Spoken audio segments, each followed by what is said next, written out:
ಎಲ್ಲಾ ನಾಗರಿಕ ಬಂಧುಗಳಿಗೆ ನಮಸ್ಕಾರ. ನಾಳೆ 11 ಗಂಟೆಗೆ ಗಾಂಧಿ ಭವನದಲ್ಲಿ ರೈತರಿಂದ ಹಸಿರು ಸೇನೆ ಮತ್ತು ರೈತ ಸಂಘದಿಂದ ರೈತರ ಸಂತೆ ಅಂತ ಪ್ರಾರಂಭ ಮಾಡ್ತೀವಿ. ಇಲ್ಲಿ ವಿಷಮುಕ್ತವಾಗಿರ್ತಕ್ಕಂಥ ರೈತರೇ ಬರ್ತಾರೆ, ಎಲ್ಲರೂ ರಾಸಾಯನಿಕಗಳು ಬಳಸಿರಲ್ಲ. ಇದು ಉದ್ಘಾಟನೆ ಆಗುತ್ತೆ. ಆಮೇಲೆ ಅವೆಲ್ಲ ವಸ್ತುಗಳು ವಿಷಮುಕ್ತವಾಗಿರ್ತಕ್ಕಂಥ ವಸ್ತುಗಳು ಎಲ್ಲರಿಗೂ ದೊರೆಯತಕ್ಕಂಥ ಒಂದು ವ್ಯವಸ್ಥೆನೂ ಆಗುತ್ತೆ. ಇದು ಪ್ರತಿ ಬುಧವಾರ 11 ಗಂಟೆಯಿಂದ ಸಾಯಂಕಾಲ 5:30ವರೆಗೂ ನಡೆಯುತ್ತೆ. ಎಲ್ಲರೂ ಬನ್ನಿ, ವಿಷಮುಕ್ತ ಆಹಾರ ತಗೊಳ್ಳಿ, ನಿಮ್ಮ ಆರೋಗ್ಯವನ್ನು ವೃದ್ಧಿಸ್ಕೊಳ್ಳಿ, ಚೆನ್ನಾಗಿರಿ. ನಮ್ಮ ಆರ್ಥಿಕ ಭದ್ರತೆ ನಿಮ್ಮದು, ನಿಮ್ಮ ಆರೋಗ್ಯದ ಜವಾಬ್ದಾರಿ ನಮ್ಮದು. ಪರಸ್ಪರ ಒಂದಾಗೋಣ, ಚೆನ್ನಾಗಿರೋಣ. ನಮಸ್ತೆ.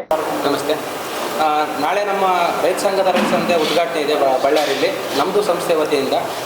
ಈ ಕಾರ್ಯಕ್ರಮಕ್ಕೆ ನಮಗೆ ಮೇನ್ ಬರ್ತಾ ಇರತಕ್ಕಂಥವ್ರು ನಮ್ಮ ಕರ್ನಾಟಕ ರಾಜ್ಯ ರೈತ ಸಂಘ ಹಾಗೂ ಹಸಿರು ಸೇನೆಯ ಅಧ್ಯಕ್ಷೀಯ ಮಂಡಳಿ ಎಲ್ಲ ಸದಸ್ಯರು ಬರ್ತಾ ಇದ್ದಾರೆ. ಹಾಗೂ ನಮ್ಮ ಇಲ್ಲಿ ಬಳ್ಳಾರಿ ಮಹಾಪೌರರು ಬರ್ತಾ ಇದ್ದಾರೆ, ಮತ್ತು ಇಲ್ಲಿ DC ಅವರು ಬರ್ತಾ ಇದ್ದಾರೆ, SP ಅವರು ಬರ್ತಾ ಇದ್ದಾರೆ, ಹಾಗೂ ಬಳ್ಳಾರಿಯ ನಮ್ಮ MLA ಮತ್ತು ಬಳ್ಳಾರಿ ಮಿನಿಸ್ಟರ್ ಅವರು ಬರ್ತಾ ಇದ್ದಾರೆ. ಅದ್ರ ಜೊತೆ ನಮ್ಮ ಇವರು ಮಂಜಮ್ಮ ಜೋಗತಿ ಅವರು ನಮಗೆ ಗೆಸ್ಟಾಗಿ ಬರ್ತಾ ಇದ್ದಾರೆ. ಈ ಥರ ತುಂಬ ಜನಗಳು. ಮತ್ತು ಇನ್ನು ತುಂಬ ಬೆಂಗಳೂರಿನ ರಾಜರಾಜೇಶ್ವರನಗರದ ಸಂತೆ ಮಾಡಿದ್ವಿ.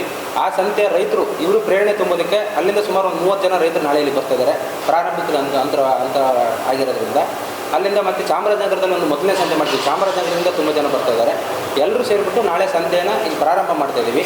ಈ ಸಂತೆಯ ಮೂಲಕ ಎಲ್ಲ ನಮ್ಮ ರೈತರಿಗೆ ಒಂದು ನಾವು ಮನವಿ ಕೊಡ್ತಾ ಇರೋದು ಏನಂದರೆ, ಯಾರಿಗೆ ಸಾವಯವದಲ್ಲಿ ಅಂದರೆ ಈಗ ನಾವು ಕೆಮಿಕಲ್ ಫ್ರೀಯಾಗಿ ನೈಸರ್ಗಿಕವಾಗಿ ಬೆಳೀತಕ್ಕಂಥ ಮನಸ್ಥಿತಿ ಇದೆಯೋ, ನಾವು ಸಿಟಿಗಳಲ್ಲಿ ಜೀವನ ಕಟ್ಕೊಳ್ಳೋಕ್ಕಾಗಲ್ಲ, ಹಳ್ಳಿ ಜೀವನ ಕಟ್ಕೋಬೇಕಂತಕ್ಕಂಥ ಆಸೆ ಇರ್ತಕ್ಕಂಥವ್ರೆಲ್ಲರೂ ನಮ್ಮ ಸಂಸ್ಥೆ ಸಂಪರ್ಕ ಮಾಡಿರಿ. ನಿಮಗೆ ಹೊಲನ ಹೇಗೆ ನಾವು ಬೇಸಾಯ ಮಾಡಬೇಕು, ನಾಟಿ ಬೀಜಗಳಿಂದ ಹಿಡಿದು ಅದಕ್ಕೆ ಆಗ್ತಕ್ಕಂಥ ಒಳಸುರುಗಳಿಂದ ಹಿಡಿದು ಮಾರುಕಟ್ಟೆವರೆಗೂ ಎಲ್ಲದೂ ನಮ್ಮ ಸಂಸ್ಥೆ ನಿಮಗೆ ಜವಾಬ್ದಾರಿ ಕೊಟ್ಟು ಪ್ರತಿ ತಿಂಗಳಲ್ಲೂ ನಿಮ್ಗೆ ಕನಿಷ್ಠ 40,000 ರಿಂದ 50,000 ಆದಾಯ ಬರೋಂಗೆ ಮಾಡ್ಕೊಡ್ತಕ್ಕಂಥ ಜವಾಬ್ದಾರಿ ನಮ್ಮ ಸಂಸ್ಥೆಗಾಗಿರುತ್ತೆ ಅಂತ ಹೇಳ್ತಾ ಎಲ್ಲರಿಗೂ